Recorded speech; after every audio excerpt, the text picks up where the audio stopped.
Bienvenue sur la chaîne des encouragements. Si tu me découvres, je m'appelle Joséphine, une femme chrétienne engagée qui a décidé de faire partie de l'armée du roi. Alors sur cette chaîne, je partage des messages d'encouragement pour fortifier et encourager votre foi. Alors le message d'encouragement de ce jour porte sur 7 puissants versets pour faire face à l'adversité. Alors si tu n'es pas encore abonné, n'oublie pas de t'abonner à la chaîne pour nous encourager. Ça nous aidera à être plus visible sur l'algorithme YouTube. Alors, 7 puissants versets pour faire face à l'adversité. Alors, le premier verset se trouve dans le livre d'Ésaïe 45, du verset 1 au verset 3. Nous lisons, il est dit ceci. Ainsi parle l'Éternel à son oint, à Cyrus, qu'il tient par la main pour terrasser les nations devant lui et pour relâcher la ceinture des rois, pour lui ouvrir les portes afin qu'elles ne soient plus fermées. Je marcherai devant toi, j'aplanirai les chemins montueux, je romprai les portes d'airain et je briserai les verrous de fer.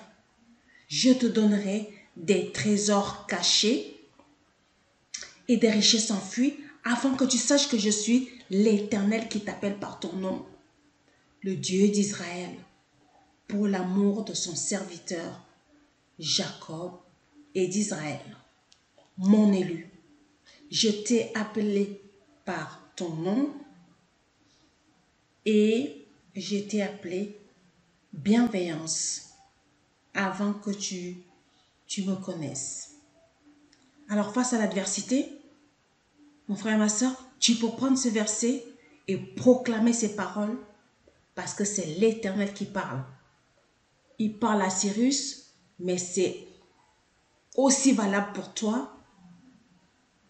Déclare ces versets, sachant que la vie et la mort sont au pouvoir de la langue.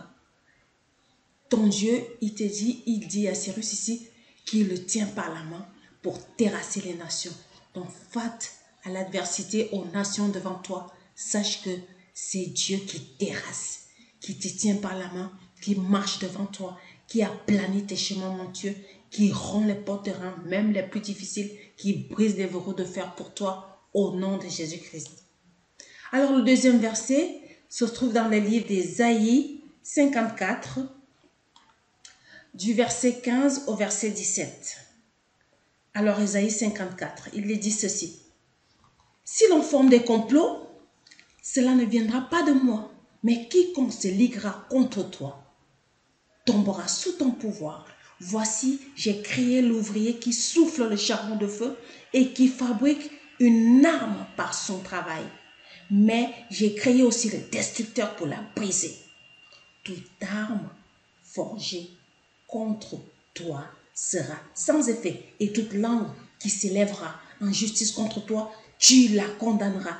Tel est l'héritage des serviteurs de l'Éternel, tel est le salut qui leur viendra de moi, dit l'Éternel.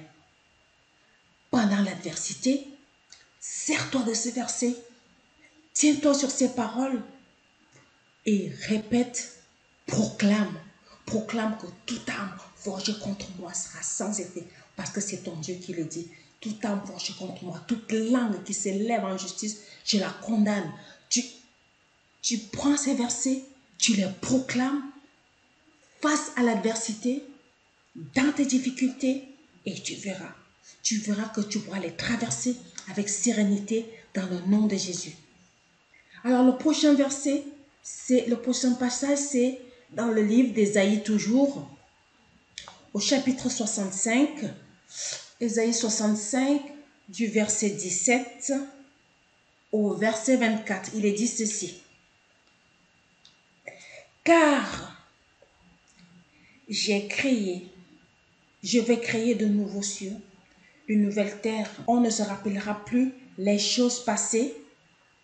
Elles reviendront. Réjouissez-vous plutôt et soyez toujours dans l'allégresse à cause de ce que je vais créer. Car je vais créer une nouvelle Jérusalem pour l'allégresse et son peuple pour la joie. Je ferai de Jérusalem mon allégresse et mon peuple ma joie. On n'y entendra plus des enfants, des bruits de cris.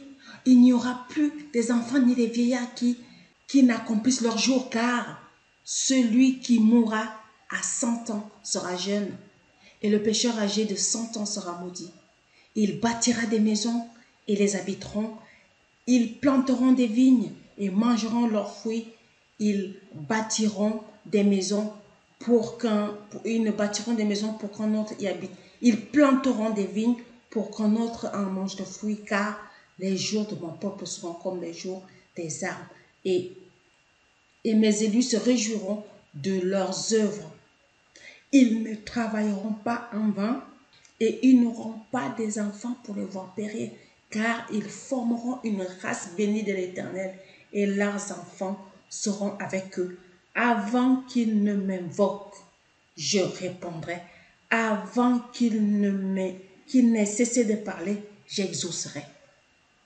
Alors, face à l'adversité, avant, ton Dieu te dit ici, avant qu'il ne m'invoque, je l'exaucerai. Au verset 24. Avant qu'il n'ait cessé de parler, j'ai déjà exaucé. Donc, quand tu es face à l'adversité, confie cette situation à Dieu et sache que avant même que tu invoques Dieu, il dit ici qu'il t'a déjà exaucé. Avant même que tu n'aies cessé de parler, aie la foi que Dieu t'a déjà exaucé. Dans le nom de Jésus. Ne t'inquiète plus, ne te lamente plus et sache que ton Dieu t'a déjà exaucé dans le nom puissant de Jésus-Christ.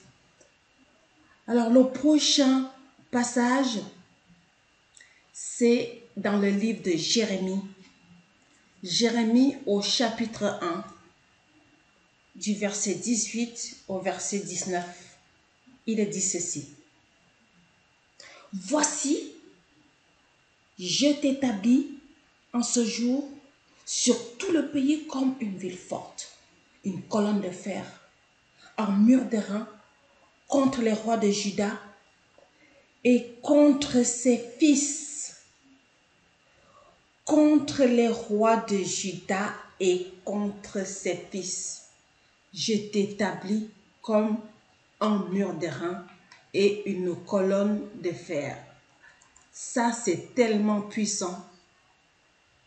Un mur d'airain et une colonne de fer. L'Éternel des armées, il l'a parlé à Jérémie, c'est valable pour toi aussi. Et c'est contre les chefs et les sacrificateurs, contre le peuple du pays. Dieu te dit ici qu'il t'établit comme un mur d'airain et une colonne de fer. Sois comme une colonne de fer. Prends cette parole, appuie-toi sur cette parole et confesse-la et prends-la pour toi. Appuie-toi sur cette parole dans le nom de Jésus et tu seras fortifié et tu pourras traverser cette adversité avec légèreté. Alors le prochain passage, c'est toujours dans le livre de Jérémie au chapitre 15. Jérémie chapitre 15 du verset 20 au verset 21. Je te rendrai pour ce peuple comme une forte muraille d'airain. Ils te feront la guerre, mais ils ne te vaincront pas, car je serai avec toi pour te sauver, pour te délivrer, dit l'Éternel. Je te délivrerai de la main des méchants et je te sauverai de la main des violents. Face à l'adversité. Voici un puissant verset, mon frère et ma sœur, qui te donnera la force dans les épreuves. N'oublie pas de t'accrocher à cette parole dans le nom de Jésus. Alors le prochain passage, c'est dans le livre de Joël, chapitre 2, du verset 23 au verset 27, il est dit ceci. Et vous, enfants de Sion, soyez dans l'allégresse et réjouissez-vous en l'Éternel votre Dieu, car il vous donnera la pluie en son temps, il vous enverra la pluie de la première et de l'arrière-saison, comme autrefois. Les airs se rempliront de blé et les cuves regorgeront de mou et d'huile. Je vous remplacerai. Les années qu'ont dévoré la sauterelle, les gélèques, le asile, le gazam et ma grande armée que j'avais envoyée contre vous, vous mangerez et vous vous rassasierez. Vous célébrerez le nom de l'Éternel, votre Dieu, qui aura fait pour vous des prodiges et en son temps. Ça, c'est un autre puissant verset. Vous pouvez poursuivre la lecture jusqu'au verset 28. Et le dernier verset, le dernier passage est celui du livre d'Exode. Exode chapitre 14, verset 14, il est dit ceci. L'Éternel combattra lui-même pour vous et vous gardez silence. Sois béni mon frère et ma soeur et sois fortifié dans le nom puissant de Jésus-Christ. Amen. Alors si tu as aimé cette vidéo, n'oublie pas de la liker, de nous laisser un commentaire et de partager à quelqu'un pour encourager sa foi. Et moi, je te dis à la prochaine vidéo.